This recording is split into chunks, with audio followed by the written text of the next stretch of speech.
cái tin nữa không nó bé thâu kế lo bội bắt luôn là nó sợ mua nó chỉ là cho nó bỏ mình gì xí chả xí chê bé mình sai xe vào đi chả nè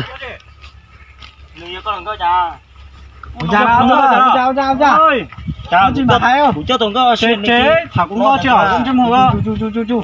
Nó chị mà thấy không? Mà thà. Tổng có này tiền này tua cha cũng cho một xí nữa này, nếu lo tạo kẻ chưa có thấy nó chết tạo kẻ đó. Ô, lồng câu tức là vô lại, có chữ cho tôi muốn xe gì? Ô, chào nha, lo. Có lồng câu có cuốn nông nữa. Chỉ có lồng câu à? Lồng câu là thuyền có. Lồng câu thế à?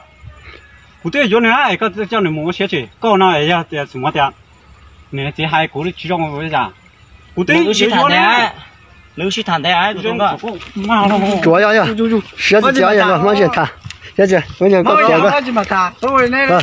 Bây giờ mà có phải nè họ sẽ chơi nó.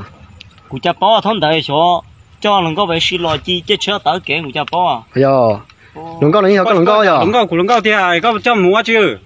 Cú tí vô nè, có cho mua chứ. Mình tí tiền thì chỉ muốn cho ấy. Nên là hay dùng cho con ma nữa. Rồi, sau lên nhá, chúa, sau lên nó, sẽ chỉ mà chỉ thà.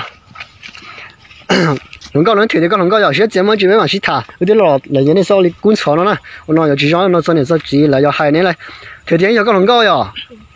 Lần có thì xí cho này chỉ lo đó. Mà lên đó thà. Bây giờ, rồi, giờ có họ lo lên đó ngờ. Cho lần có mua xí này, nó lần có một tí thằng để lo ấy.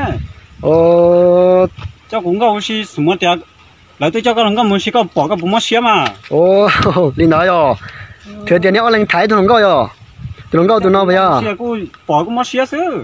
能够空呢，能够把几我六单那几，古天里几多交，把那全都交么去。了几好事啊。写这字，特点我都能够呢要，一都能够是你二零台哟，你二零台这。你老你thấy tôi sẽ cho你老sĩ bỏ thêm một tấm bằng nào bây giờ? Chỉ theo luôn. Chú cha hàng là chú cha đại cho mà đi sĩ thả này số cha có là đây rồi sau xe cũ hả nhá nó là sau xe cũ thì mới đi chụp bên sĩ thả con này có cha có thả lên nó người xin đầu có sải cha.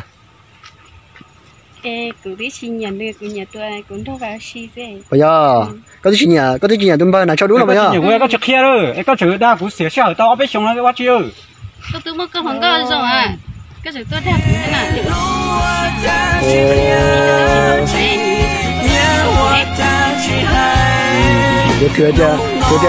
thừa tưởng có những chuyện nhà có rồi có nó mà có nó thừa tưởng có chuyện nhà có chứ cái là nói thì phải nói đâu nè mà chứ tưởng không có cho chứ nếu tưởng không có non cho tụi bạn là cho liên là mù chứ mà họ có gì bây giờ thì tôi nó cũng nhớ phá về tôi à bây giờ cả các một chế mà sẽ có tôi soạn thì là các một chế sao đó trên cái có tôi nói cả mà không có sẽ chịu trái không có sẽ cho lại tôi rồi mình sẽ tôi chịu trái đó bây giờ nó chịu trái mà cho cái mình chia cho cái mình tôi chia không có một chút đâu không có nó sẽ chỉ cái chim một chế lý do mà cho cái mình tôi chia nè không có sao sẽ trong thì mà có thảo lên nó rồi xin đầu rồi xin tôi ở chỉ lo này ở trái cái ít tôi mới tôi so tiền của sẽ ở trái đó bây giờ có mà tôi thoát thằng rồi cháu ó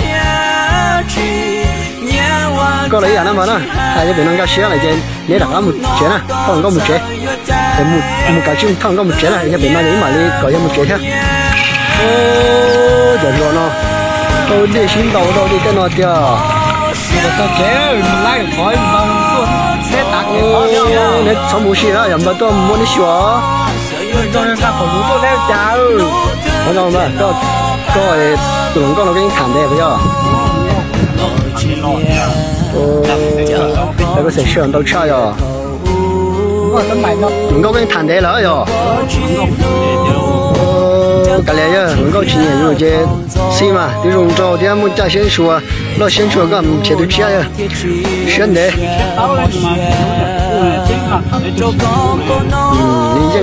lý tiền xí mà cái này nhá bây giờ nhớ chị không có muốn cho chị hay tao lấy giờ bảo xe thì chị bảo là anh em một chế thì có một chế thế mà nó nên đó sẽ có một chế thế trả gì không một tấm bằng có số một tặng ở kia số một chọn đó nhưng một chế thì cái liền đó thì có cái chim một chế có chế chưa có chế nữa là nó bây giờ có chế luôn nào vậy